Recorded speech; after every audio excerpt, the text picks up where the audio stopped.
Hi, welcome to Rajesh cinemas. நான் உங்க Rajesh. So இன்னைக்கு ஒரு செம்மையான ஒரு படத்தை பார்க்க போறோம். எப்பா சும்மா மிரட்டி விட்டாங்கடாப்பா, இதயம் பலவீனமானவர்கள் இந்த படத்தை பார்க்க வேண்டாம். ஆரம்பத்திலே நான் உங்களுக்கு சொல்லிடுறேன்.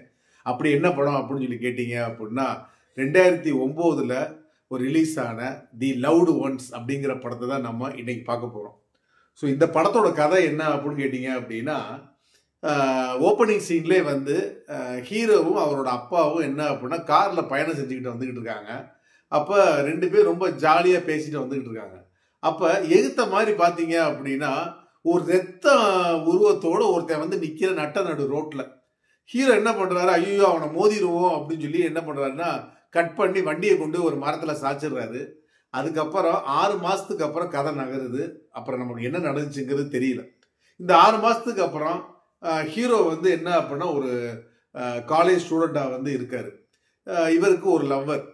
ஆனால் இப்படி ஒரு தருணத்தில் இவரோட கூட படிக்கிற ஒரு பொண்ணு, ஏப்பா என்னோட நீ வந்து ஒரு டான்ஸ் ஆட முடியுமா அப்படின்னு சொல்லி திடீர்னு அந்த பொண்ணு வந்து இவர்கிட்ட கேட்குது. இவர் இல்லை எனக்கு கொஞ்சம் வேலையாக இருக்குது அப்படின்னு சொல்லிட்டு இவர் அதை அவாய்ட் பண்ணிட்டு போயிடுறாரு. இந்த ஷார்ட்டை அப்படியே கட் பண்ணுறாங்க. அப்போ நமக்கு தெரியல, இதுக்கப்புறம் ஹீரோவோட வாழ்க்கையில மிகப்பெரிய ஒரு கொடூரமான சம்பவம் வந்து நடக்க போகுது அப்படிங்கிறது அவருக்கு தெரியல.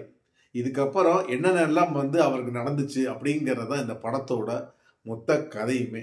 இந்த படத்தை பொறுத்தளவுக்கு நான் வந்து ரொம்ப ஒரு பிரமிச்ச விஷயம் என்ன அப்படின்னு கேட்டீங்க அப்படின்னா, இப்படின்னா எப்படிரா வந்து ஒரு கேரக்டரை வந்து உங்களால் உருவாக்க முடியுது அப்படின்னு சொல்லி எனக்கு வந்து அவ்வளோ ஒரு வியந்து ஒரு பார்த்த ஒரு விஷயம். ஏன்னா இதுல வந்து இன்னொரு நான் வந்து சொன்னா ஸ்பாயில் ஆயிரும். இதுல ஒரு கேரக்டர், ஒரு கொடூரமான ஒரு கேரக்டரை காமிச்சிருப்பாங்க. ஆனா அதெல்லாம் வந்து பாத்தீங்க அப்படின்னா இப்படின்னா ஒரு மனித பிறவி இருக்குமா அப்படிங்கிற அளவுக்கு நமக்கே கோவம் வந்து அடிக்கிற லெவலுக்கு அந்த அந்த கேரக்டரை வந்து உருவாக்கி இருப்பாரு. அதுதான் இந்த படத்தோட மிகப்பெரிய பிளஸ். டைரக்டரான சீன் மைமே. ஸோ வேற லெவலுங்க. அவர் வந்து என்ன நினைச்சிருக்காரோ அதை பிரசன்டேஷன்ல கொண்டு வந்திருக்காரு. அதுவும் ரொம்ப கொடூரமா வன்முறையா கொண்டு வந்திருக்காருன்னே சொல்லலாம். அதுவும் நான் சொல்ற அந்த பர்டிகுலர் கேரக்டரை நீங்க பாத்தீங்க அப்படின்னா எந்திரிச்சு போய் அடிச்சு போடலாங்கிற மாதிரி தோணும். அந்த அளவுக்கு ஒரு கொடூரமான ஒரு சித்தரிக்கக்கூடிய ஒரு கேரக்டர். அதுக்கு அடுத்து வந்து பாத்தீங்க அப்படின்னா இந்த படத்துல நான் ரொம்ப வியந்தது என்ன அப்படின்னு கேட்டீங்கன்னா, அதாவது கேரக்டரை சூஸ் பண்ற விதம் வந்து ஒன்று இருக்கு. நம்ம இந்த ஆர்டிஸ்டை வச்சு எடுத்தோம் அப்படின்னா இந்த கேரக்டருக்கு செட் ஆகுமா அப்படின்னு சொல்லி ஒரு விஷயம் இருக்கு. ஆனா இதுல நான் சொல்ற ஒரு கேரக்டருக்கு அப்படியே பெர்ஃபெக்டா பொருந்துச்சுன்னே சொல்லலாம். அந்த அளவுக்கு ஒரு தத்ரூபமான நடிப்பு இந்த படத்துல. இந்த நான் சொன்னேன் பதில் அடிக்கடி ஒரு முக்கியமான கேரக்டர்னு சொல்லி அதை நடிச்சது யாரு அப்படின்னா ராபின் மெக்லேவின்னு சொல்லிட்டு ஒருத்தவங்க.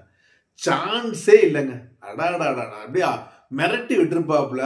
அந்த அளவுக்கு ஒரு தத்ரூபமான நடிப்பு சும்மா வேற லெவல்ல இருக்கு. அதுக்கு ஈக்குவலா வந்து பாத்தீங்க அப்படின்னா ஹீரோவா பிளே பண்ண சேவியர்.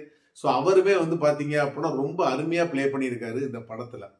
ஸோ மொத்தத்துல இந்த படம் எப்படி இருக்கு அப்படின்னு சொல்லி கேட்டீங்க அப்படின்னா, நம்ம இந்த மக்காபா இந்த மாதிரி படம்லாம் நீங்க பார்த்துட்டு வந்தீங்க அப்படின்னா அதே பட வரிசையில ஒரு வீட்டுக்குள்ள நடக்கக்கூடிய ஒரு கொடூரமான சம்பவங்களோட பின்னணி தான் இந்த படம். இந்த படத்தை வந்து தயவு செய்து வீக் ஹார்ட்டட் வந்து யாரும் பார்த்துடாதீங்க அப்படின்னு சொல்லி நான் சொல்றேன். அதே மாதிரி இந்த படம் வந்து என்ன அப்படின்னு கேட்டீங்க அப்படின்னா ஃபேமிலிக்கும் வந்து என்ன அப்படின்னு இந்த படம் வந்து சூட்டபிள் கிடையாது. ஸோ மொத்தத்தில் இந்த படம் எப்படி இருக்கு அப்படின்னு கேட்டீங்க அப்படின்னா, நான் ஆல்ரெடி சொல்லிட்டேன், ஸ்லாஷர் பிரியர், ஹாரர் பிரியர், மிஸ்டரி த்ரில்லர் எல்லா மாதிரி த்ரில்லர் ஃபேன்ஸ் எல்லாருமே பார்த்து ரசிக்க வேண்டிய ஒரு படம். மீண்டும் அடுத்த மூவி ரிவ்யூவில் நான் உங்களை சந்திக்கிறேன். என்னோட சேனலை இதுவரை சப்ஸ்கிரைப் பண்ணி வச்சுக்கோங்க. இந்த வீடியோ பிடிச்சிருந்துச்சு அப்படின்னா லைக் பண்ணுங்க, ஷேர் பண்ணுங்க, கமெண்ட் பண்ணுங்க. நன்றி, வணக்கம்.